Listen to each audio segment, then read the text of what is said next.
कि जनाब हमारे जहाज़ गए और इंडिया के उन्होंने फलां जाके जो है वो एयरबेस जो है वो तबाह कर दी, और वहाँ से इंडिया के जहाज़ आए और साढ़े वाले एंज करके निकल गए और एक भी गोली नहीं लग सकी। उनके पता नहीं इतने आ गए थे, हमारे इतने गए थे। अब मैं आपको असल बात बताऊं, पाकिस्तान का एक भी जहाज़ जो है वो बॉर्डर क्रॉस करके नहीं गया। पाकिस्तान का एक भी जहाज़, पीएफ का, पाकिस्तान एयरफोर्स का एक भी जहाज़ पाकिस्तानी हदूद से बाहर गया ही नहीं है। एवं ही बैठ के बिला वजह बैठ के वीडियोस बनाई जा रहे हैं, ना कुछ पता है। वो गए, वो जाके दिल्ली एयरपोर्ट के ऊपर जनाब वो ऊपर से उन्होंने बमबारी कर दी, तो वो कोई कह रहा है अमृतसर के ऊपर बमबारी कर दी, वो कहता है कहीं पे कर दी। और मेरे भाई, हमारा एक भी जहाज बॉर्डर क्रॉस करके नहीं गया। और अभी ये जो थोड़ी देर पहले मैं आपको बात बता रहा था ना मिसाइल की, ये वजह थी जितने मिसाइल फायर किए गए हैं वो पाकिस्तानी हदूद में रहते हुए फायर किए गए हैं, क्योंकि उनकी आगे से रेंजेस इतनी हैं। जो मैं भी आपको बता रहा हूं ना, 200 किलोमीटर, 220 किलोमीटर, 250 किलोमीटर, वो यहां से रहते हुए फायर किए गए हैं। और उनका भी कोई जहाज बॉर्डर क्रॉस करके पाकिस्तानी साइड पे नहीं आया, ये भी आपको खबर दे दूं। तो पता नहीं लोगों ने बैठ के जिसका दिल किया, जिसके मुंह में जो आया, एवं बैठ के बना दिया जी। उनके जितने जहाज आ गए, हमारे इतने जहाज आ गए, वो एंज करके आपस में लड़ना शुरू हो गए। वो क्या गड्डियां का मुकाबला हो रहा सी है? जिस तरह गाड़ियां मोटरसाइकिलें आमने सामने आ रही थी। क्या हो गया आप लोग? बॉर्डर ही क्रॉस नहीं हुआ। ये बॉर्डर वो अपने जेहन में ना बिठा के, जैसे कोई 1965 की या 71 की जंगें हो रही हैं जिसमें डॉग फाइट होती है। अब डॉग फाइट क्या चीज़ होती है? इन्होंने समझ कुत्तियां की लड़ाई।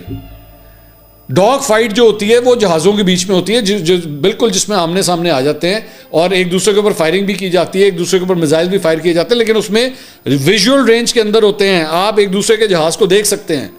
अब लड़ाइयाँ इतनी एडवांस हो गई हुई हैं कि बियॉन्ड विजुअल रेंज चला जाता है, आपको नज़र नहीं आ रहा होता, लेकिन आप दूसरे जहाज़ को टारगेट कर सकते हैं, लॉक कर सकते हैं उसको। थोड़ा पढ़ लिया करें, इसीलिए मैं कहता हूँ थोड़ा सा पढ़ लिया करें, थोड़ा सा रिसर्च कर लिया करें, उसके बाद अपनी जो है ना वो तज्जियाकारी झाड़ लीजिएगा।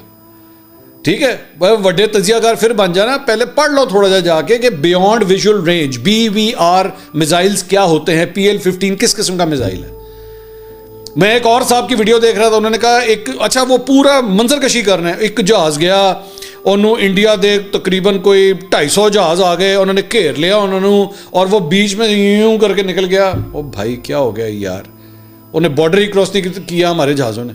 हमने यहाँ से मिसाइल्स फायर किए हैं सारे। आपकी टेक्नोलॉजी इतनी एडवांस है, आपको जाने की जरूरत ही नहीं है इंडिया के अंदर, आपने यहाँ से सारे फायर किए हैं। एम ही बिला वजह बैठ के फेक न्यूज़ बनाते रहते हैं बैठ के, सिर्फ अपनी वीडियोज़ की खातिर।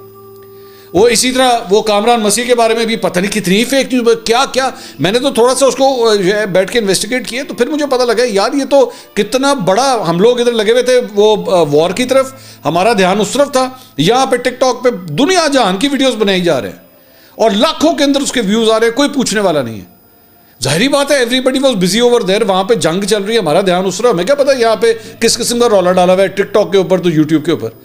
और जाके करें, जाके अब अनसब्सक्राइब करें ऐसे लोगों को जो झूठ बोलते हैं, एक नंबर के झूठे हैं सारे। इनसे कहें जाके, इनको कामरान मसीह की कोई एक वीडियो निकाल के दिखाएं जिसमें वो कहे हाँ जी मैंने जाके जहाज गिराए हैं, जाके कोई एक वीडियो दिखा दें, कोई एक किसी किस्म का कोई एक बयान दिखा दें जिसमें उसने कहा। बस बना दी वीडियोस बैठ के, एक तस्वीर चली, उसके बाद धर धर धर धर धर धर सबने बैठ के वीडियोस बनाना शुरू